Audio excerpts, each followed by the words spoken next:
بسم اللہ الرحمن الرحیم۔ تواضع یعنی خود کو چھوٹا اور ذلیل سمجھنا، دوسروں سے حقیر سمجھنا۔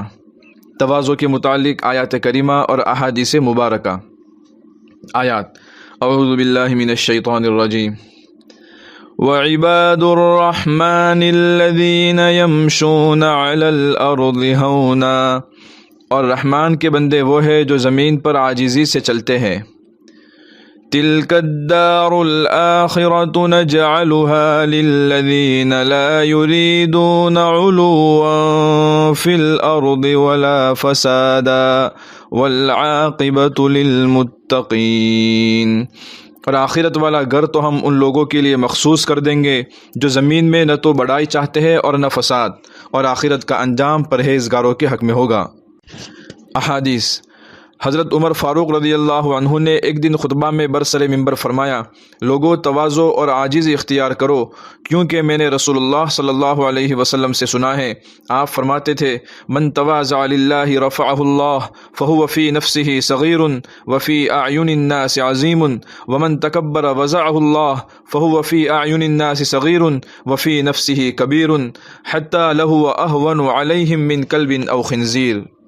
جس نے اللہ تعالیٰ کے لیے یعنی اللہ کا حکم سمجھ کر اور اس کی رضا حاصل کرنے کے لیے عاجزی اختیار کی اور لوگوں کے مقابلے میں اپنے کو اونچا کرنے کے بجائے نیچا رکھنے کی کوشش کی، تو اللہ تعالیٰ اس کو بلند کرے گا، جس کا نتیجہ یہ ہوگا کہ وہ اپنے خیال اور اپنی نگاہ میں تو چھوٹا ہوگا لیکن عام لوگوں کی نظروں میں اونچا ہوگا۔ اور جو کوئی تکبر اور بڑائی کا رویہ اختیار کرے گا تو اللہ تعالیٰ اس کو نیچا گرا دے گا، جس کا نتیجہ یہ ہوگا کہ وہ عام لوگوں کی نگاہوں میں ذلیل و حقیر ہو جائے گا، اگرچہ خود اپنے خیال میں بڑا ہوگا لیکن دوسروں کی نظر میں وہ کتوں اور خنزیروں سے بھی زیادہ ذلیل اور بے وقت ہو جائے گا۔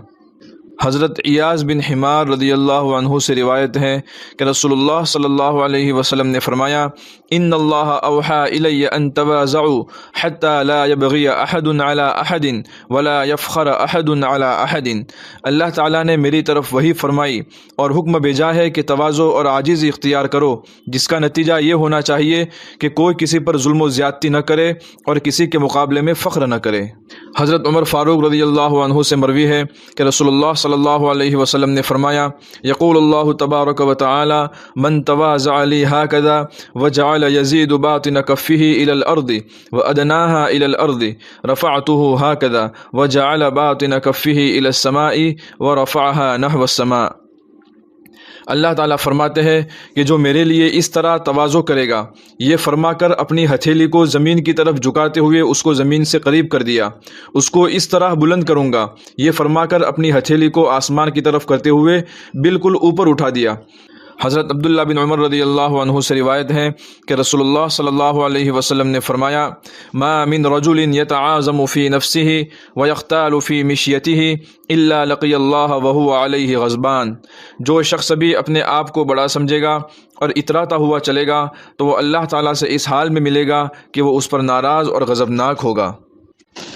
حضرت ابو ہریرہ رضی اللہ عنہ سے روایت ہے کہ رسول اللہ صلی اللہ علیہ وسلم نے فرمایا، ما نقصت صدقۃ من مال وما زاد اللہ عبدا بعفو الا عزا وما تواضع احد للہ الا رفعہ اللہ۔ صدقہ سے مال میں کمی نہیں ہوتی اور درگزر کرنے سے اللہ تعالیٰ بندہ کی عزت اور بڑھا دیتے ہیں، اور جو شخص اللہ تعالیٰ کے لیے عاجزی اختیار کرتا ہے اللہ تعالیٰ اس کو بلندی سے نوازتے ہیں۔ حضرت معاذ بن انس جہنی رضی اللہ عنہ سے روایت ہے کہ رسول اللہ صلی اللہ علیہ وسلم نے فرمایا، من ترک اللباس تواضعا للہ وهو يقدر علیہ دعاہ اللہ یوم القیامۃ علی رؤوس الخلائق حتی یخیرہ من ای حلل الایمان شاء یلبسها۔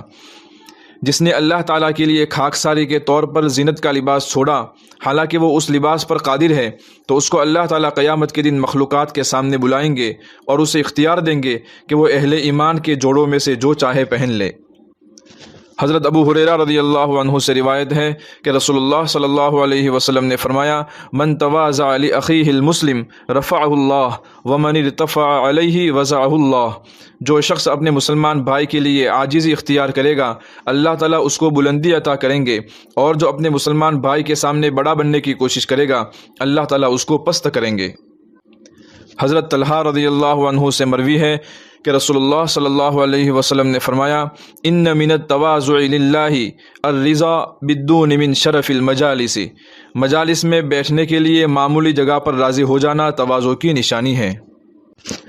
حضرت عبداللہ بن مسعود رضی اللہ عنہ فرماتے ہیں کہ حقیقی تواضع کی نشانی یہ ہے کہ تو ملنے والے سے سلام میں پہل کرے اور مجلس میں معمولی مقام کو پسند کرے، اور تو اس بات کو ناپسند کرے کہ تیرے نیک کاموں کا چرچا ہو، ان کاموں پر تیری تعریف ہو۔ حمدون القصار رحمۃ اللہ علیہ کہتے ہیں کہ تواضع یہ ہے کہ تو یہ سمجھے کہ کسی آدمی کو بھی دین اور دنیا کے معاملات میں سے کسی بھی معاملے میں تیری کوئی ضرورت نہیں ہے۔ مدارج السالکین میں ابن قیم جوزی رحمۃ اللہ علیہ لکھتے ہیں کہ تواضع کا مقام اس وقت تک حاصل نہیں ہوتا جب تک کہ دوست اور دشمن دونوں سے حق بات سننے اور قبول کرنے کی صلاحیت نہ ہو۔ حضرت حاجی امداد اللہ مہاجر مکی رحمۃ اللہ علیہ بہت بڑے بزرگ اور ولی کامل تھے۔ لوگ ان کے پاس اپنی اصلاح کے لیے آیا کرتے تھے، لیکن آپ ان کے بارے میں یہ فرماتے تھے کہ آنے والے حضرات کے قدموں کی زیارت کو اپنی نجات کا ذریعہ سمجھتا ہوں۔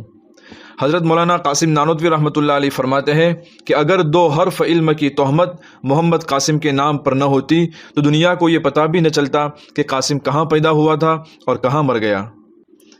حضرت مفتی رشید احمد گنگوئی رحمۃ اللہ علیہ کہا کرتے تھے کہ لوگوں کے حسن ظن کو اپنی نجات کا ذریعہ سمجھتا ہوں، کیونکہ اللہ تعالیٰ کے یہاں مسلمانوں کے گمان کی بھی قدر ہے۔ شیخ الہند مولانا محمود الحسن رحمۃ اللہ علیہ فرماتے ہیں کہ عمر بھر کے پڑھنے پڑھانے کا یہ نتیجہ نکلا کہ اپنی جہالت کا احساس ہوا۔ علامہ انور شاہ کشمیری رحمۃ اللہ علیہ فرماتے ہیں کہ میں ایک بے عمل آدمی ہوں جس کا دامن زاد آخرت سے خالی ہے۔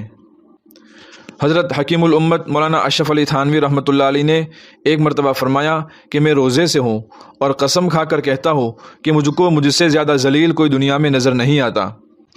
حضرت شیخ زکریہ رحمۃ اللہ علیہ نے اپنے خط میں لکھا ہے کہ میرے اکابر نے میری اصلاح کی بہت کوشش فرمائی، مگر افسوس کہ کتے کی دم 12 برس نلکی میں رکھنے کے بعد نکالی تو ٹیڑھی ہی نکلی۔ یہ سب بہت بڑے اللہ والے ہیں اور انہوں نے زندگی میں بڑے بڑے کام کیے ہیں۔ اسی طرح اہل اللہ کی تواضع کے عجیب و غریب واقعات کتابوں میں ملتے ہیں۔ کسی اللہ والے پر بھول سے کچرا ڈال دیا گیا تو انہوں نے اللہ کا شکر ادا کیا کہ جو بدن آگ کے لائق تھا اس پر صرف کچرا ہی ڈالا گیا۔ اسی طرح ایک اللہ والے کو کوئی شخص برا بھلا کہنے لگا، ان کی برائی کرنے لگا، تو انہوں نے جواب دیا کہ بھائی تو میرے متعلق بہت کم جانتا ہے، میری برائیاں تو اس سے بہت زیادہ ہیں۔ سچ ہے، پھلوں سے لدی ہوئی ٹہنی ہمیشہ نیچے کو جھکتی ہے۔